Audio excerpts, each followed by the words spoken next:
उनको हर चीज में साजिश नजर आता है। उनकी भी घटना हो, अब सीबीआई जांच करती है, ईडी जांच करती है, इनकम टैक्स जो है से उनके संपत्तियों को अटैच करता है, वो भी साजिश नजर आता है।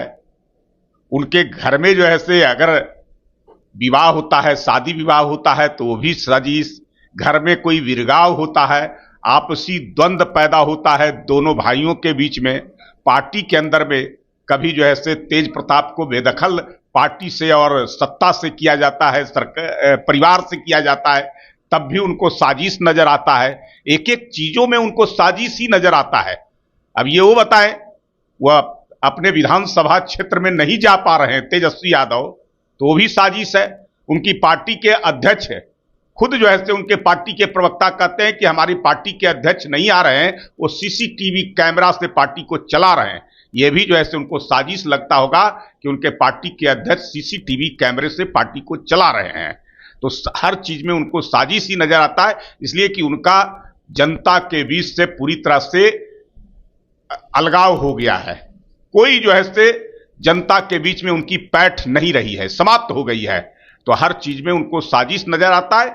खिसियानी बिल्ली खंभा नोचे, अपने आने वाला चुनाव में हार निश्चित तय देख कर करके केवल दोषारोपण करना, सारे दोषों को मढ़ना भारतीय जनता पार्टी के ऊपर, एनडीए गठबंधन के ऊपर, यही जो है से उनकी नियति बन के रह गई है।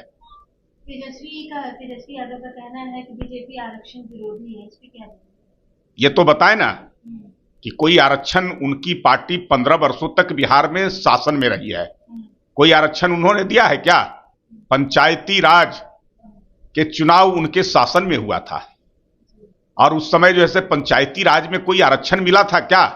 जब एनडीए की सरकार बनी तो पंचायती राज में अति पिछड़ों को 20% आरक्षण, बड़ी संख्या में अति पिछड़े वर्ग के जो शोषित थे, दबे थे, कुचले थे, अंतिम पायदान पर रहने वाले थे, कमजोर वर्ग के थे, उन सबको जो है मुख्य धारा में लाने का काम मुखिया बना करके, पंचायत समिति का सदस्य बना के, ब्लॉक प्रमुख बना के, जिला परिषद का अध्यक्ष बना करके, पंच सरपंच बना करके उनको हमने लाने का काम किया है, उनको महत्व देने का काम किया है, उनको सम्मान करने का काम किया है। और जिनके गोद में ये बैठे हैं कांग्रेस पार्टी, लगभग 60 वर्षों तक आजादी के बाद वो कांग्रेस पार्टी सत्ता में रही है, कभी आरक्षण दिया है क्या?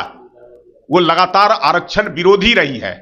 1953 में काका कालेलकर आयोग बनी थी और 56 में उसकी रिपोर्ट आई, उसमें अति पिछड़े वर्ग के लोगों को आरक्षण देने की सिफारिश की गई थी, लेकिन उन्होंने नहीं दिया। 78 में जनता पार्टी की सरकार ने मंडल कमीशन बनाया था, 79 में उसकी रिपोर्ट आई, 80 में सरकार चली गई, लेकिन 10 वर्षों तक कांग्रेस की शासन रही, लेकिन उन्होंने उस कमीशन की रिपोर्ट को दबा के रखा। जब वो रिपोर्ट लागू कब हुआ? 89 में जनता दल की सरकार, बीपी सिंह प्रधानमंत्री बने भारतीय जनता पार्टी के समर्थन से, तब मंडल कमीशन की रिपोर्ट को लागू किया गया और संसद के अंदर में राजीव गांधी ने उस मंडल कमीशन की रिपोर्ट के खिलाफ भाषण किए थे। अपने केंद्र शासित, जो कांग्रेस शासित राज्य के मुख्यमंत्री थे, उनको पत्र लिखा था कि अपने राज्यों में मंडल कमीशन की रिपोर्ट को लागू न होने दें। यह उनका चेहरा है, और उनके साथ वो गलवहियां मिला डाल करके उनके गोद में बैठ के राजनीति कर रहे हैं और पिछड़ों की बात कर रहे हैं, आरक्षण की बात कर रहे हैं। ये जो है पूरी तरह से दोनों पार्टियां पारिवारिक पार्टियां हैं, इनको किसी से मतलब नहीं है, कोई आरक्षण से नहीं, कोई पिछड़ों से नहीं, कोई दलितों से नहीं, कोई दबे कुचले शोषित कमजोर वर्गों से। केवल उनको वोट के रूप में इस्तेमाल करना, उनको सपना दिखाना और उनके सपने को लूटना, यही उनकी नियति है। हमारी पार्टी आरक्षण देने का काम करती है। कमजोर, जो आर्थिक रूप से जो है से कमजोर सामान्य वर्ग के लोग थे, उनको भी 10% आरक्षण देने का काम अब तो गंदा। और निश्चित तौर पे हमारे यहाँ अमित शाह जी का कार्यक्रम है, प्रधानमंत्री जी का कार्यक्रम है, सारे कार्यक्रम पूरी तैयारी है, और बिहार की खास करके जनता बहुत उत्साहित है। उनको लगता है कि जब अमित शाह जी आते हैं, प्रधानमंत्री जी आते हैं, तो बिहार के लिए कुछ न कुछ सौगात लेकर करके आते हैं, बिहार को कुछ दे करके जाते हैं। लोगों के आकांक्षा जो है से उन्हीं के प्रति है कि बिहार का विकास अगर कोई कर सकता है तो डबल इंजन की सरकार जो मोदी जी ऊपर बैठे हैं, उनके नेतृत्व में विशेष नजर रख के बिहार को योजनाएं दी जा रही है और उसको सफलीभूत हमारे मुख्यमंत्री नीतीश कुमार बिहार में कर रहे हैं। क्या क्या योजना होती है? बहुत सारी योजनाएं हर क्षेत्र में, सड़क के क्षेत्र में, बिजली के क्षेत्र में, सिंचाई के क्षेत्र में, स्वास्थ्य के क्षेत्र में आप देखेंगे कि जो है बड़ी संख्या में योजनाएं, एयरपोर्ट, अभी जो है प्रधानमंत्री जी आए थे, लगभग 50,000 करोड़ रुपए की योजनाओं का उन्होंने उद्घाटन और शिलान्यास करने का काम किया है। तो ऐसे जब भी प्रधानमंत्री आते हैं तो 50,000 करोड़, 60,000 करोड़, 70,000 करोड़ ऐसी राशि जो है बिहार को देते हैं ताकि बिहार का सर्वांगीण विकास हो सके। बिहार जो पिछड़ा है, कमजोर है, निचले पायदान पर है, इसको मुख्य धारा में जोड़ना है, अन्य राज्यों के साथ खड़ा करना है। बिहार में किसी प्रकार की कोई कमी न रह सके, बिहार भी विकसित राज्य की श्रेणी में विकसित राज्य बन सके, इसके लिए लगातार जो है हमारे प्रधानमंत्री जी का कृत संकल्प है बिहार को कुछ न कुछ दे के जाए। राहुल गांधी आ रहे हैं बिहार, चुनाव नजदीक है इसलिए वो आ रहे हैं।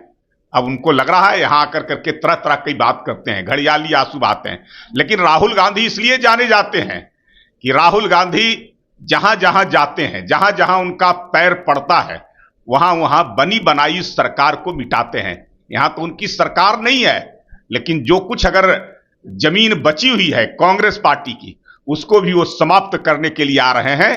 कांग्रेस, राहुल गांधी का इतिहास रहा है कि उनका पद कद सारे चीज बढ़ते गए और पार्टी जो है सिमटती गई, पार्टी छोटी होती गई। तो राहुल गांधी उसी के लिए जाने जाते हैं। बिहार में जो कुछ दूसरे के बलबूते पर कांग्रेस खड़ी है, उसको भी राहुल गांधी समाप्त कर। गोल जहां 27 वर्षों के सफर में 17,000 से भी अधिक छात्रों ने डॉक्टर एवं इंजीनियर बनकर भरे सफलता की ऊंची उड़ान, जहां साधारण छात्र भी असाधारण सफलता प्राप्त कर बना रहे इतिहास। दूरदर्शी शिक्षाविद श्री विपिन सिंह के मार्गदर्शन में मेडिकल एवं इंजीनियरिंग के लाखों छात्रों के लिए आशा की किरण के रूप में गोल्ड रिजल्ट फैक्ट्री